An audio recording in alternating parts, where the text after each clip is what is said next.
Good afternoon. I'm Courtney Carr, the Director of Marketing and Education for IAPD. Thank you for joining today's e-training webinar, The Power of Reciprocity, presented by Chuck Shelton of Great Heart Consulting and sponsored by IAPD Women in Plastics.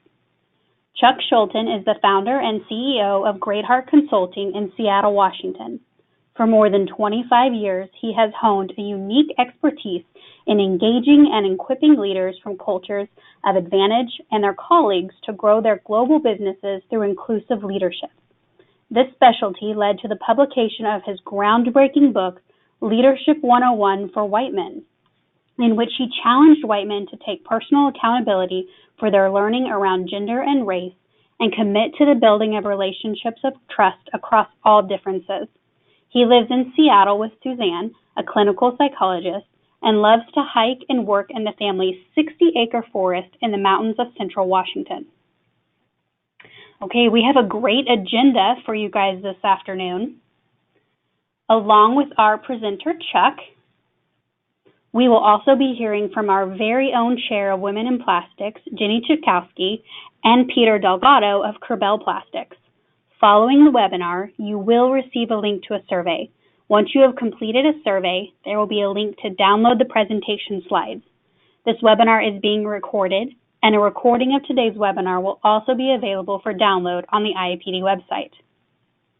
Okay, this is going to be an interactive presentation, and there are a couple ways you can participate. You can send questions or comments directly through the questions box on your toolbar, and they will be answered privately, or you can raise your hand to indicate that you would like to share with a larger group, and an organizer will unmute your microphone or your phone, and you will be able to speak to the full audience. This will be done by Julian Geiser from Great Heart Consulting. He will be moderating all the questions. The Raise My Hand icon is located on the top left corner of your toolbar, so please feel free to engage and interact anytime throughout this presentation. I would now like to turn this over to our Women in Plastics Chair, Jenny Chikowski. Good afternoon, everyone. Good afternoon. Welcome to the call. Thanks for joining us today. We're very happy to have Chuck with us. He joined us at our annual convention and is going to bring that same message to you guys on the webinar that may not have been able to attend in person. What I wanted to do is just welcome everyone to the call today. And if you've been to some of our educational events, you may have seen our mission statement. But I wanted to share it with those of you on the call today so that you really understand what we're all about in the Women in Plastics Committee. And that's really to promote, advance, and sustain women in the performance plastics industry.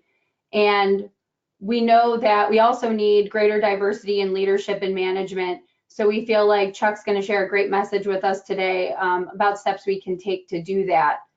But we do this in a way that we think has been really effective over the last 5 years, and that's by connecting the different professionals at all different levels, whether you're a first-line employee or you're in the C-suite executive level of our performance plastics companies. We've been connecting you through educational workshops.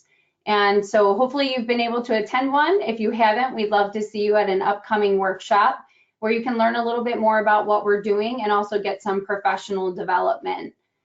We have a couple of events coming up in 2020, so if you missed those in 2019, we'd love to see you there. I should say this, if you'd like to learn more about what we're doing or stay connected to us, I would encourage you to join our LinkedIn group.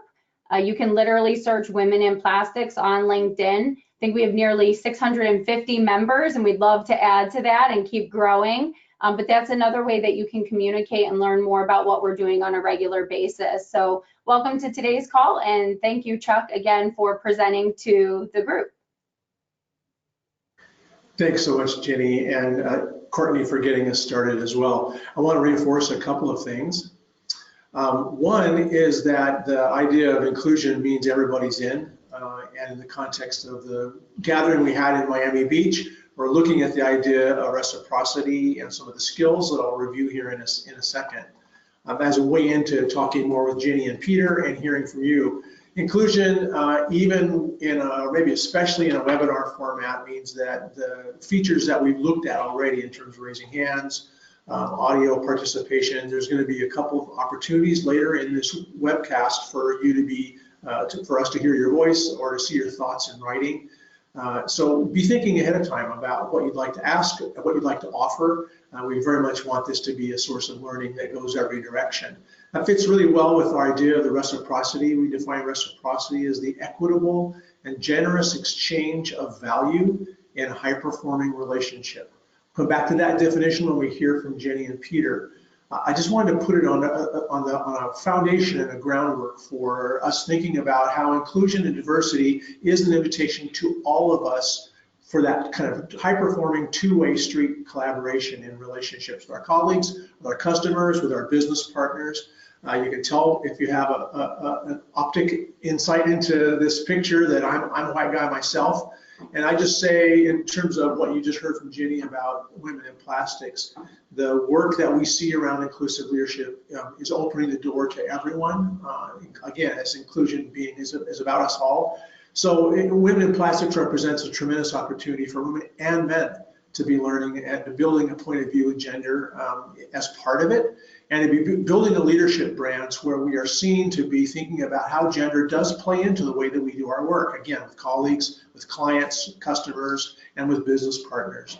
So the traditional view of diversity sometimes is for certain groups of people and not for people from some majority groups, or in the case of people like me who are white and male and have other, come from other cultures of advantage. The idea that the invitation is for all of us to be in on this. So hopefully you'll hear that invitation and take it to heart in terms of what we've talked about. When we gathered about a month ago in Miami Beach, we looked at some skills. I'm just going to run through them briefly, and we'll come back to, and this webcast is a resource for you. The questions we're about to look at and the connection to the skills, these are crucial questions that we found help us own our own improvement as not only inclusive leaders, but we believe you can lead from any level. So whatever job you're in, whatever level of whatever role you have in an organization, the questions we're about to look at and the skills are really practical tools in your hands, both professionally, but certainly personally as well. The first skill we looked at in the workshop was own your story, and we asked questions like the ones that you see on your screen. Where'd you grow up? What raised you? What's your family? Who raised you? What's your family of origin story? What did you learn about gender as a child and young adult? And then how, as a learner around gender, since we all are, how does that come into or may play into your work now? We found with Own Your Story that it's a way that really levels the field around inclusion. We all have stories. We all have answers to these questions. So I recommend that this is a really great place to start. And one way to measure how this goes is that we're starting to have conversations we've not been having before. You can imagine how some of these questions might take us there, as we experienced for those of us who were in the room a month ago in Miami Beach. A second set of questions around a skill called Listen to Build Trust. In particular, what challenges do women face to be heard by men they work with? How can that impact their contribution and advancement? And how do we solve for these challenges? We certainly hear in our work with men and women or across other differences that women often will face challenges like being interrupted or having credit taken for them in their work. You could also absolutely turn these questions around. And for us as men, what challenges do we face to be heard by the women that we work with? So the questions that you see here are also invitations to more questions. And the idea of connecting listening and trust, we know how powerful trust is. We make and keep promises with each other. So this second skill is very behavioral, obviously, in terms of the listening part, but it's not just listening as an end in itself. It's listening, especially pointed across a gender difference or other difference in a way that says, how am I going to establish a stronger relationship with the people I'm working with? And we know how fast we're moving in this day and age in our work tasks and across our personal lives. The challenge to listen to build trust is a really core skill. We're going to have a chance to talk about how all these skills, we'll hear a little bit about how these skills work into the way that Jenny and Peter work together. Just one example.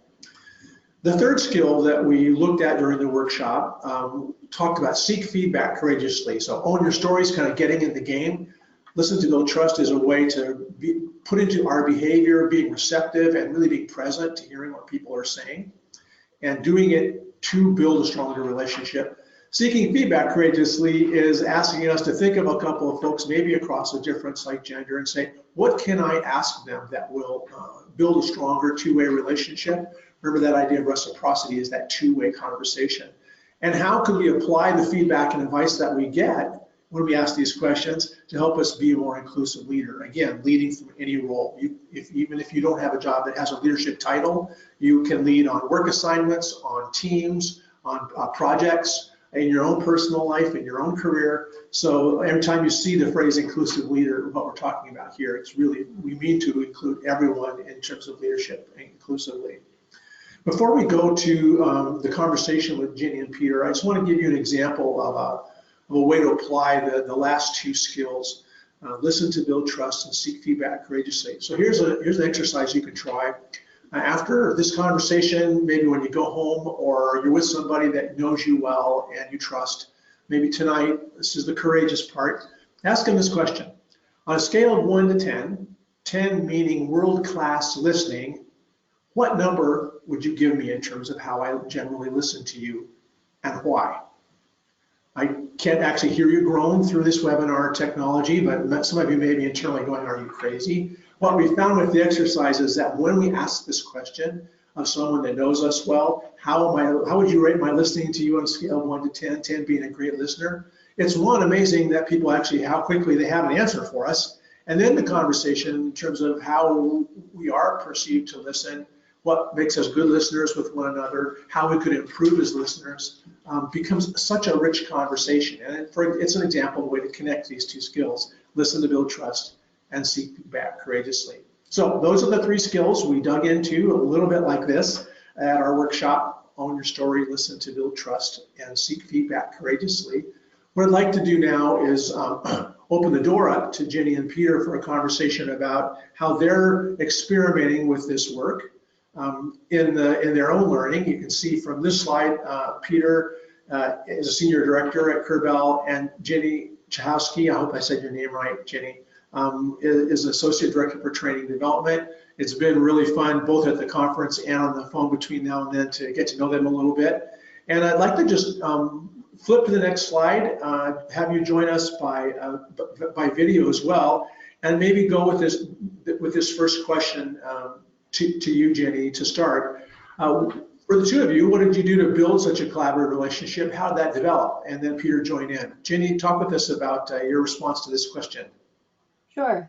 I mean, I think it's interesting because it really does come off of one of the tools that you talked about, and you talk about listen to build trust. And I think when I think back over the number of years that I've been reporting to Peter, so 2012, I started reporting to Peter, and I think the main thing was just establishing that open communication very early. So I, whether it was something between him and I, or just like something we were working on, I knew I could go to him and say, hey, here's this idea, or I think differently about something.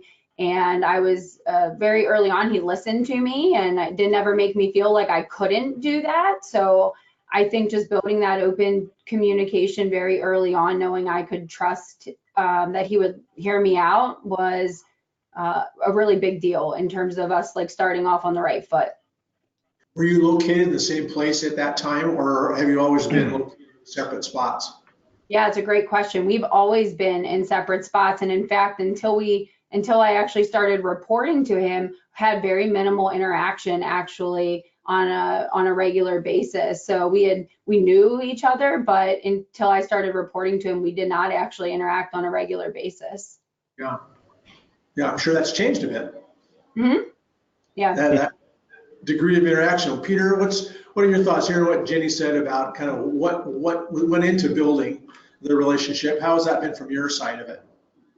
Yeah, I definitely agree with the open communication and mutual respect.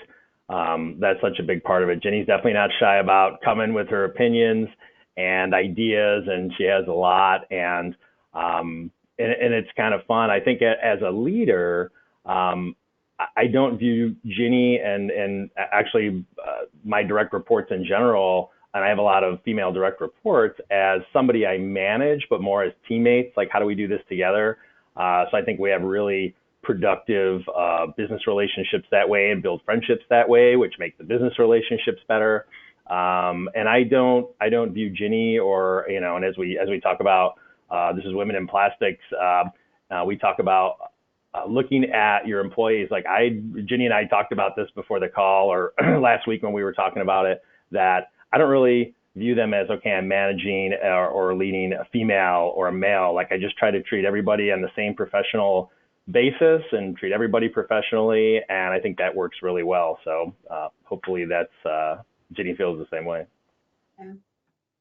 Yeah, that's helpful. I mean, I do think one of the challenges of thinking about inclusion with a clear eye is that how do we take things like gender into account, but into proper account without making everything about gender, because it never is all about just one aspect of who we are, and to reduce how we think about ourselves or others to, being male or female, or have another view of our gender identity or other aspect of identity.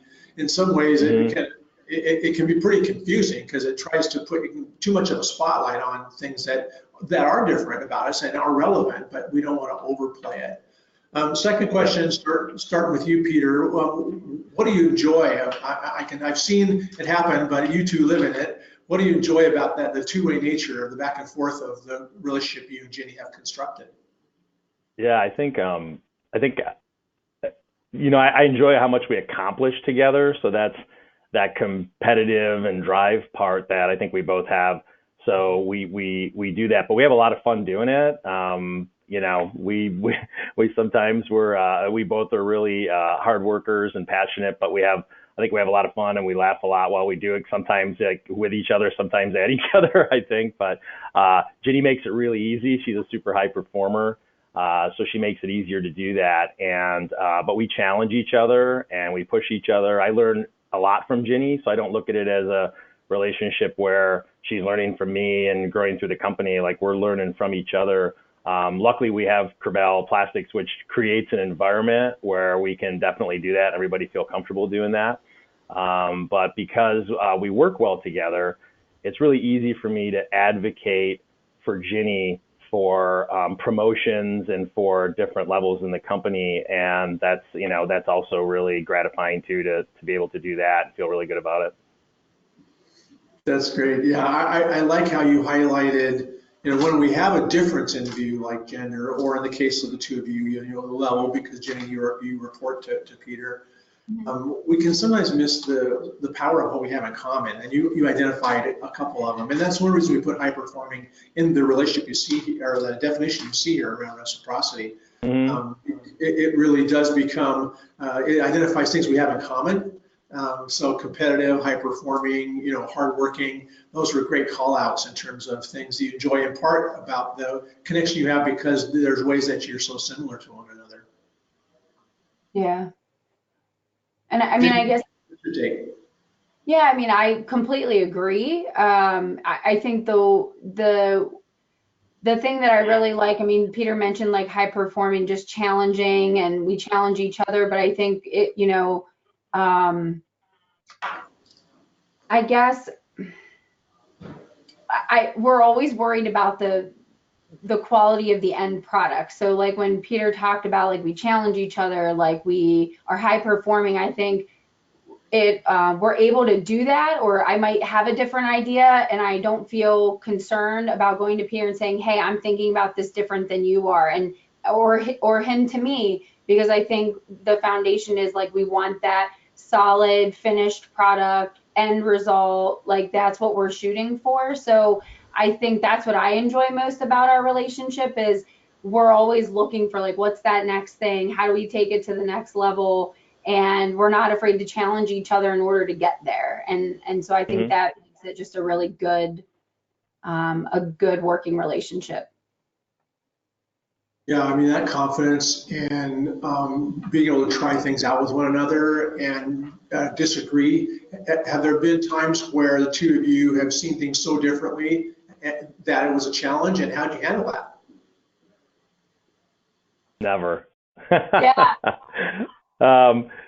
No, I think, we, that's another, like we talk about the, you have a relationship and, it's easy sometimes as the leader or the manager in the situation to like kind of call Ray and say, if you're that far apart and say this, but I think a couple different ways, like, well, really, okay, let's roll up our sleeves and figure out what we have here. Or, one of our core values in our company in learning is, 2 heads are great and 5 are even better. So we'll bring some other people in and just say like, okay, what do you guys think of this? And that's really helpful. So I think that's probably between those 2 ways we've been able to get through that every time.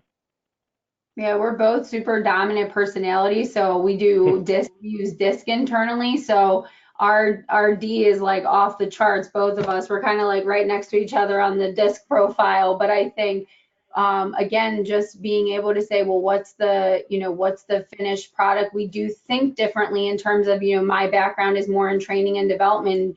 Peter has a really good holistic view of our company, and he's worked here a long time, and he knows kind of the ins and outs about how a lot of different departments work. So I think we respect one another from just the perspectives that we bring. Like, I'm going to think about it a little bit differently than he does. So we just rely on each other from an expertise standpoint. Like, hey, what's your thought on this? Because you know more about this.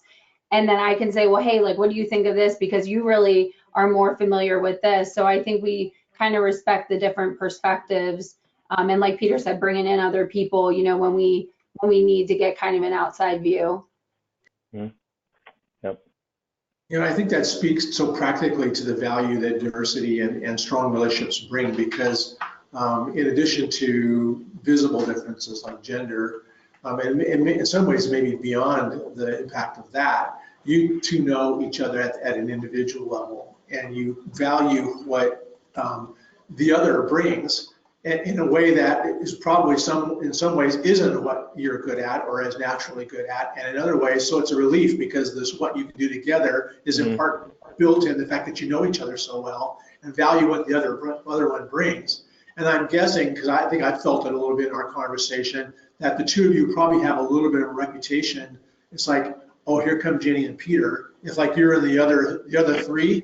To go to the 5, it's just like you all have a little bit of a unit reputation, and that's an interesting asset to have. It may be a problem if you're both so like on the DISC that your I, S, and C people are going, oh geez, that's a lot of D. We're getting from these 2.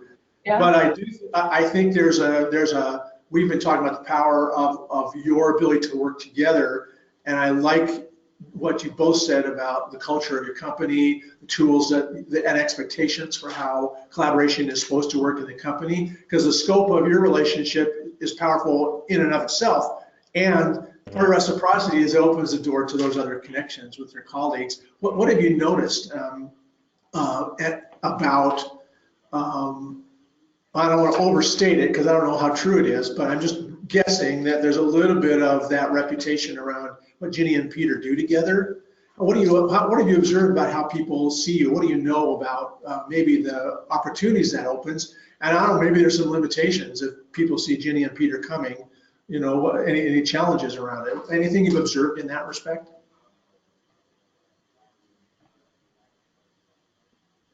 I really haven't. I think, and I'm going to attest that to the company we work for. I think just our culture in Corbella being really open in our conversations and about no matter what between departments and our core values and everything. There's no we're talking to them about this stuff openly. So I don't think we ever team up and here come Peter and Ginny on stuff. Like, we're collaborating. I think we're both really good at collaborating across all the different departments. So I don't know. I just don't see it. Ginny, do you ever get a sense of that? It's interesting though, because I think we, just by the nature of our role, we do deal with all the different departments within our company. But I would say that in terms of the DISC internally, that was a really great thing that we did. And every new employee goes through DISC when they start, and we bring them into what's called a team view. So the people they're working alongside with know each other's DISC styles and they learn about that. I think that's important because when you say like, here comes Ginny and Peter, I don't think it's seen as a bad thing. It's like, hey, for example, we're D, we're very high D. they know that we're going to come in and we're going to want action items and we're going to want to move things forward. So if they're feeling like they're stalling on something, it's very much like, okay, like Ginny and Peter, what do you know, and like bringing us in on that angle. Whereas sometimes we're like full speed ahead and we need to slow down, and it's hard for us to do that. So we have some people on the other side of the circle, like our CSs, where we're like, what are we not thinking about, that we can do that. So I will say that I think the disc is really a nice lens to kind of look through. And so yeah, I think we have a reputation for sure of like just getting things done and really being raising the bar and really expecting a lot. But I would say that I think when people know what your strengths are, you know, you can use that to your benefit. That's great. Yeah, I think the idea that there's benefit, direct benefit of the kind of collaboration that the two of you have, both to each of you in your performance and out into the organization, it is just it just positions that two-way nature of collaboration and reciprocity so clearly. A third question, and then back to you, to start with you, Jenny. Peter, you mentioned this earlier. Give us some examples or stories about what you two have been able to do because of the way you work together. Yeah, I mean, I guess I can come up with two very concrete examples that I think, you know, one is, I mean, in terms of training and development, even prior to my starting at Kerbal, like nearly 13 years ago, you know, Kerbal has been known for a while for training and development. And so, you know, I guess when I started to work more on the training and development side, and I was collaborating with Peter, you know, I had very different ideas about how it should be done. So just because everyone thought, oh, it's done well, and I thought it was, but I had ideas on how it could be better. And so again, you go back to, well, what could we do? So we just, over the last couple years, you know, I'd come to Peter with an idea and said, I want to flip the classroom. And he's like, what are you talking about? What's that? But he heard me out, put together a plan and said, here's what I propose that we would do. And they, you know, Peter and the other subject matter experts on our team said, okay, let's give it a try. So we just took two of our legacy programs that have been running for years and years, and we changed the game. And I think we've modernized them for, you know, the learner, what the learner expects today. And that's been really successful within our organization. We've had a lot of really good feedback. So I think that's one thing. And then I mean, really my story of coming to Women in Plastics, you know, I'm very blessed and grateful to take on the role of chair, and I take it very seriously. But several years ago, it was really Peter, who was on the board of IAPD, who came to me and said they were really looking for different ways to kind of spark some interest in getting Women in Plastics off the ground. And he was the one who connected me with, at that time, with Kim and Karen. Kim was our chair just previously, and had I not had that introduction or opportunity, which he clearly paved the way for, I wouldn't be where I am today. And I don't think Women in Plastics necessarily would have gone the direction it did, because we went to educational workshops, which was really training and development, where Kim and I said, hey, how do we make this come to life? And I think together we working with IAPD, it's been really successful, and I can't wait to see where it goes from here. But again, without Peter, I wouldn't even have been in this position. So That's such a great story. I mean, it so reinforces that we're all in this together, and that, Peter, your opportunities and your view into what IAPD was and is doing, you know, made you think of Jenny and wonder if she might be interested. What have you seen around the way that the two of you working together has had an impact in your business and the things that you've accomplished together, or yourself? Yeah, I think the training stuff is huge. I think that's one of the things that differentiates us, and Ginny's really taken it to a new level. We have some great people on the team, the subject matter experts and instructional developer, and everybody that's involved. But you know, Ginny's taken it there, and just letting her run with those ideas. Like, sometimes I'm like, oh my gosh, this is going to be so much work, but like, you know, we'll get to do it, and it's just turned out so great. So I think that's a big part of it. I was going to mention women in plastics. Jenny just talked about that, and having her get involved in IAPD and with our company. We have a senior management team, and it's always like, well, how many people can come to IAPD? But I petitioned our president to say I think that Ginny would bring a great deal of value to both IAPD and a great deal of value back to Kerbel being involved in this, and it really has. So that's great. A lot of other things that we work on together within the company, like our internal best practices. Ginny's involved in a lot more than just training. So that's all been great successes. And then just recently, she was promoted onto our senior management team. So, her career continues, and having her voice at the table, I really feel with our senior team in plastics, at Kerbel Plastics, is going to really help the team. So great career growth for Jenny, great benefit for our senior team and for the company. Now I can hear in the way you talk about it, the exchange of value in your direction. It's such a great experience to work alongside colleagues that, one, you have fun with, and two, you take the hill with, and that to see people step up and continue to succeed is its own reward. So one last question, and then we'll just so you're all duly warned, we're going to encourage you to jump in by chat or by audio in a bit here. You mentioned, Peter, a couple of times the culture at Kerbel, and right at the beginning you talked about your orientation to view all of your direct reports, and I would guess your peers and people farther down in the organization as as colleagues, and kind of the way I see it, visiting all the cultures, kind of handling your position with a light touch. What is it? Obviously, there's permission to lead that way. What is it about about your value set, your background, that do you think that's so much a part of you that you kind of naturally share the power? Look to more people to be involved if you hit a rough patch in a decision. Say a little bit about kind of how you grant yourself that permission, and it seems to be well received inside your career at Kerbel. I think, well, first the core values of the company itself.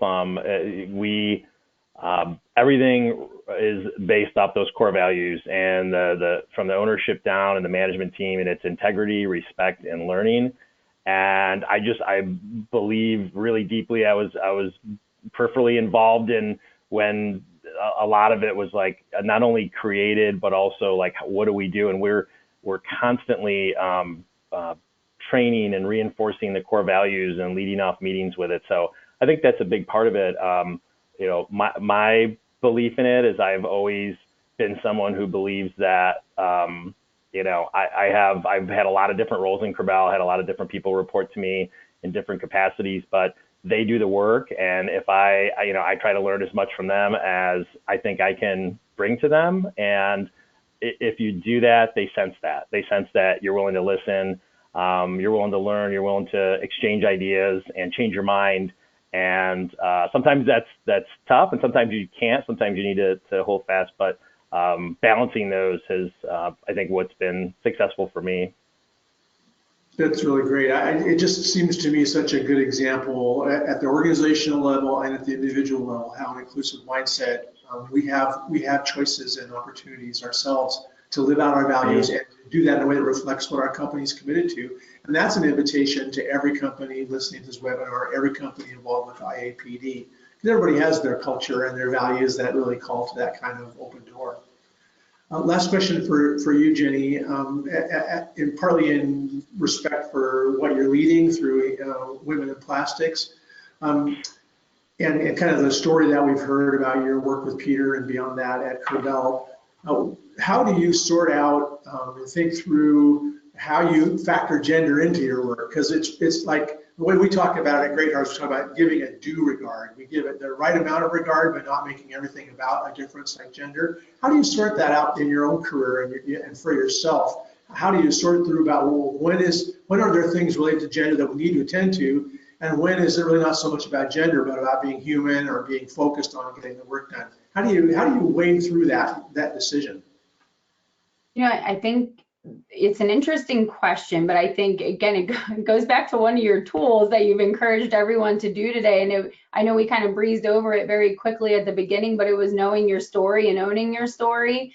Right or wrong, Chuck, I don't really look at gender. Truly, I grew up with a father who, from day one, told me I could do everything, be anything. There was no divide. There was no, so I didn't grow up that way. So I don't see that as much. It's interesting because when I look at, the frame, I guess, that I use day to day is more about, I love Strengths Finder. Like, what are people's strengths? What do they bring to the table?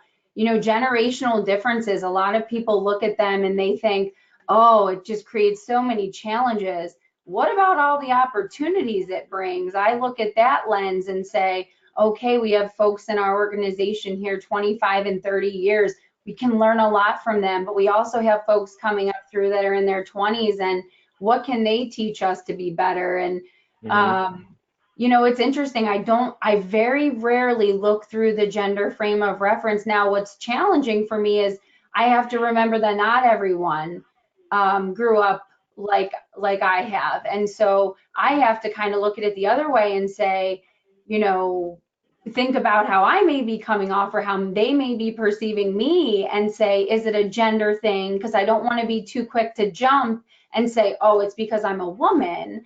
And so I have to go the other way. I don't typically need to use it for my own frame of reference, but I sometimes have to, when I'm reflecting on a situation, say, why was that challenging? Is it because, we're both high Ds, and so we tend to get, a little bit competitive and adversarial? Is it because I'm a woman? So I think instead of assuming, just ask the other person. I mean, my rule is always go to that person first, have a conversation one-on-one if something didn't go right or didn't whatever. And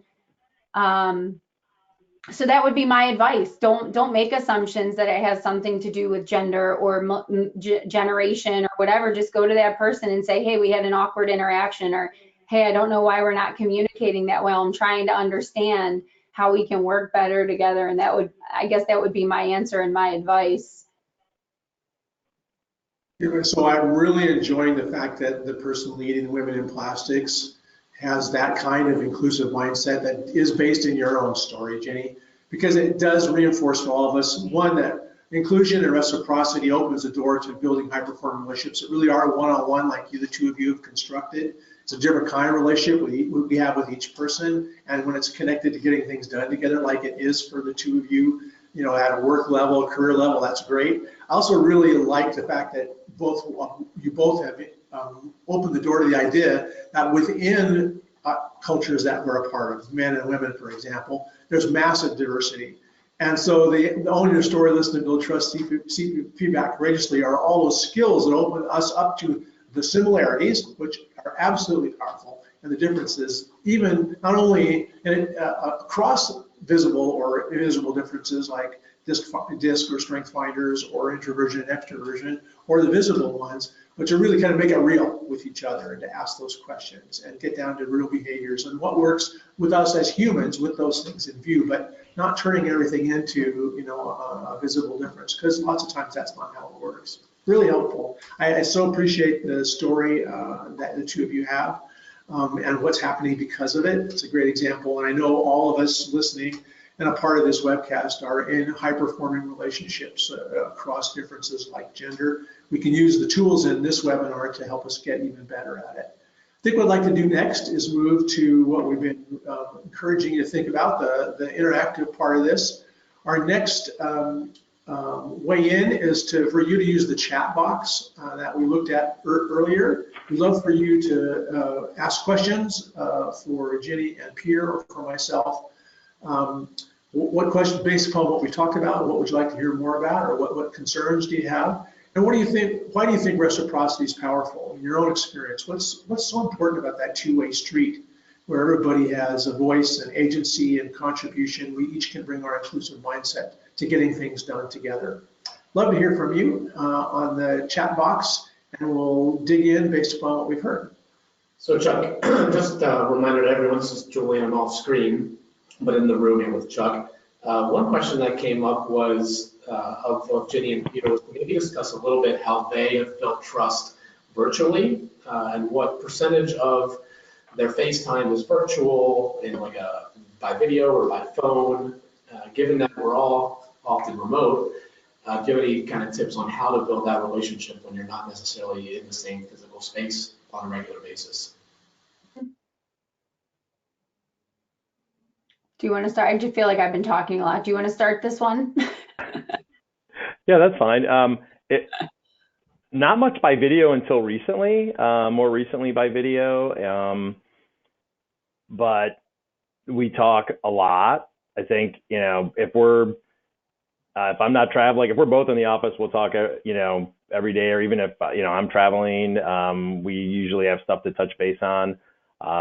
We have the opportunity to work together on a lot of stuff at corporate, so the training things and stuff like that. So, we're able to see each other, fairly regularly, and we always carve out some time. And if we're not together, we'll just like, hey, let's throw something on the calendar and block out that time and be intentional about it, so we can follow through on stuff. So I think that's, it is more challenging when you're not right there, but it's also good because you have that space and you're not right there. I have one direct report that's right next door to me. And, sometimes I have to remember, like, they're right there. I can't walk by their office all the time and pester them about things that are going on and do that. So I think it works really well for us. Yeah, that's what I would say too, just being intentional about it. So early on, it was just conversations over the phone, and then again, if we needed more time, we'd carve out time and have a meeting. But I would say too, just when we are together at, say, a corporate training event, we'll usually carve out time to like have dinner or sit down and chat. And I think that's another like hot button topic when you talk about gender differences, is this whole idea of, I'm afraid to invite a female colleague to dinner. I'm afraid to take a female colleague to lunch. And I mean, that's where great conversations happen. You eat and you chat. And so I can't say that there's ever been a time in all the years that I've reported to Peter that we haven't gone and had dinner or haven't gone to lunch. That's like very commonplace, and we'll sit and chat and catch up on all sorts of things, whether it's personal, like talking about kids, and and I think it's important to get to know people on that level too, because it really helps bring a real caring concern for them, not just about how they perform at work, but Peter legitimately cares about my family and my kids and my life outside of work. So I think that's helped a lot too. How have you handled that, Peter? There are a lot of it could be culture, and some of it's just the permission we grant ourselves if we're men and work with women reporting to us.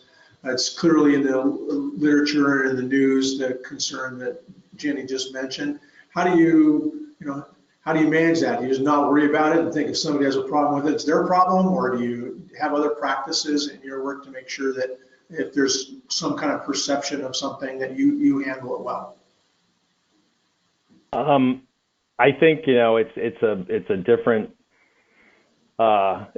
thing now and a different society now, and the norms are different now. But I think all through my career, I've treated that the same, where treat everybody with the same respect, and so I've never really worried about it because I've always been that way. Like this is how you do with people professionally, and you can get to know somebody personally and still have great professional relationship.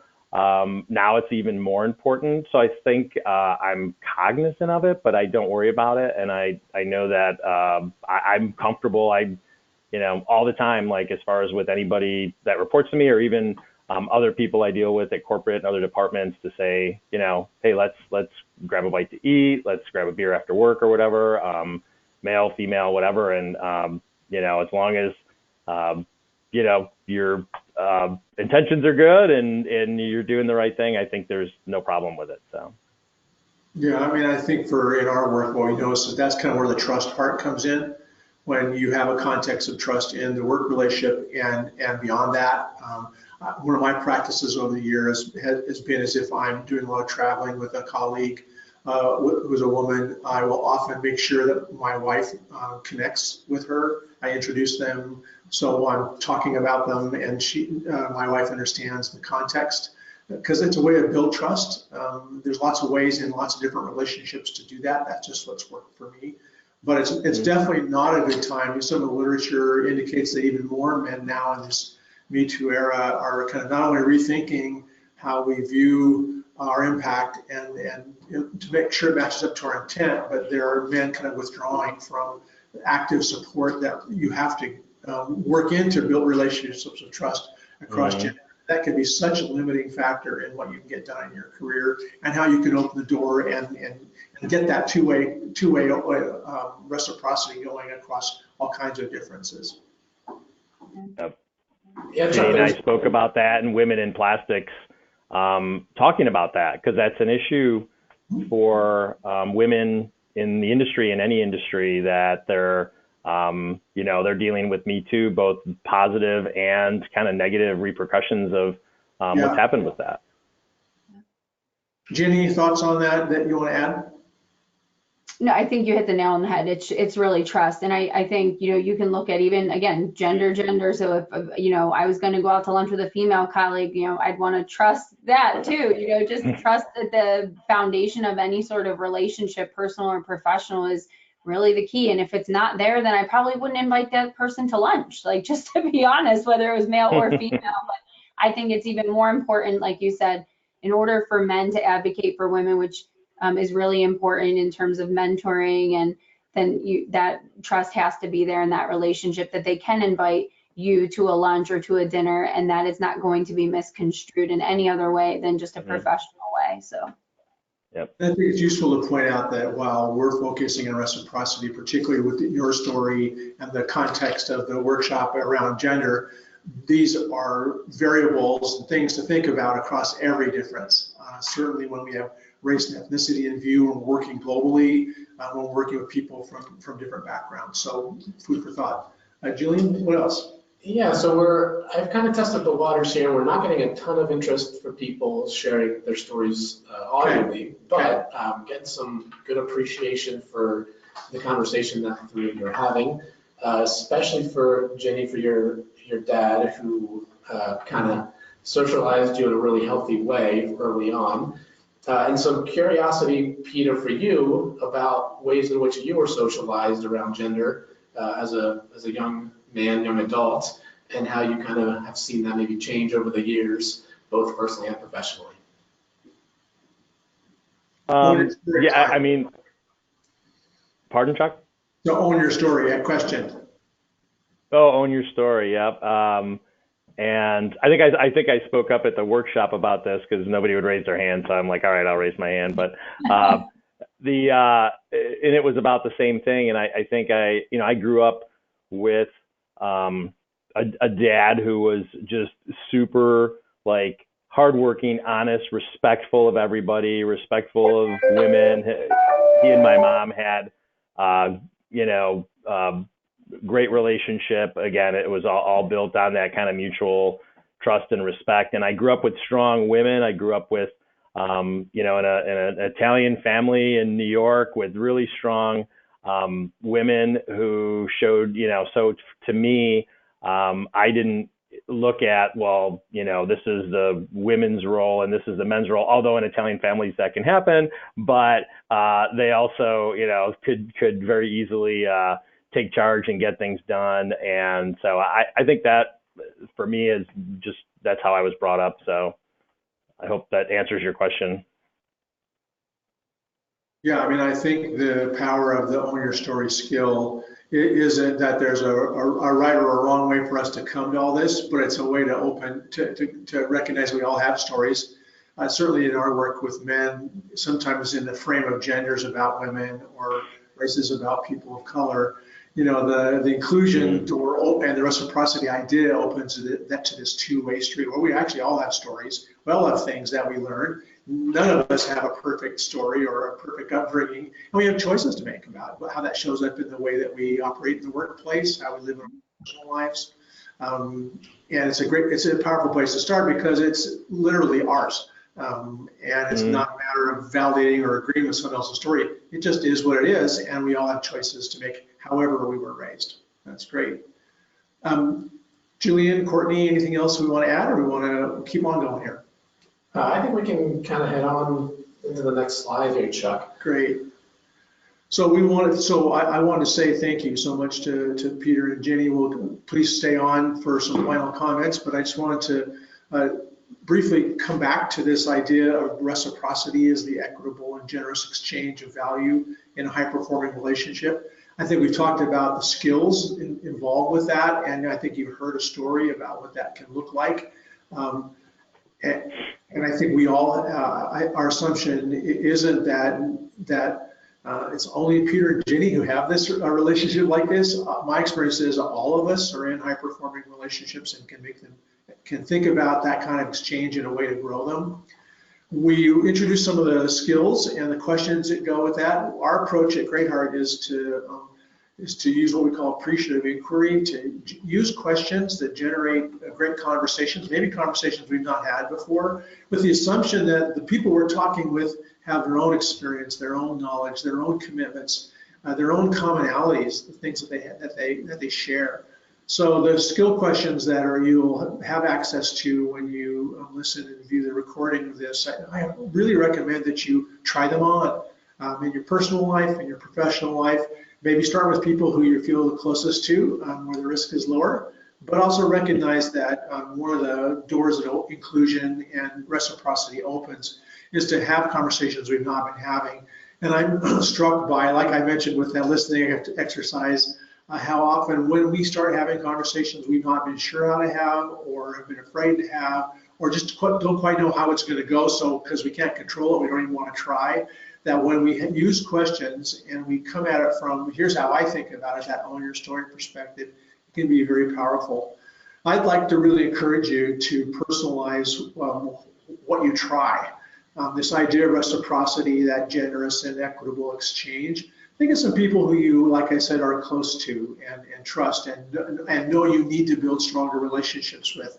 And try some of the questions out. One of my favorite examples of this recently is with a client in a sales and marketing group, and they realized that they were kind of continuing to show up with a really important client and pitch solutions with their decks and their materials, and they weren't really listening as carefully while the client themselves are going through some really big business changes.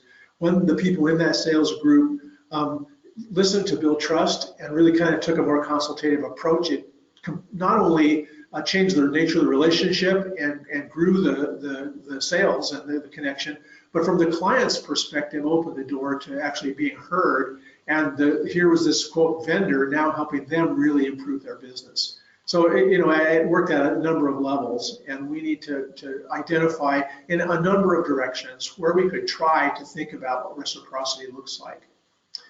And then finally, one of the things that I know that people like Peter and Jenny in the learning field would refer to this, we found is that when we think through what we want to try, we go out and make the attempt, and then knowing that we're going to share what we're learning with the people we're talking to, with our manager, with other people in our lives. Something like listen to build trust is a skill that not only can we work on with some of the tools we've talked about today and some of the examples that Peter and Jenny have given us, but there are things that we can take and try and then talk about. Here's what I'm learning.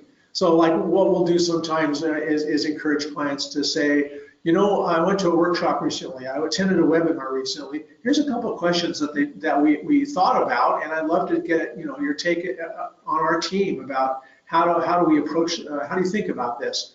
And you can take 10 or 15 minutes at the start of a meeting to do that. It doesn't have to turn into a giant educational experience. It can be something that's dripping into your leadership work and the way that you factor inclusion in. So some ideas or takeaways for the recording of this webinar, and some things that you can personally take responsibility for trying out. Inclusion and diversity inclusion and reciprocity aren't programs that you should be looking to your organization to get done somehow so that it happens. They're really at their heart invitations to each one of us to lead in our own lives and lead from whatever role we're in. And so hopefully you've had some ideas.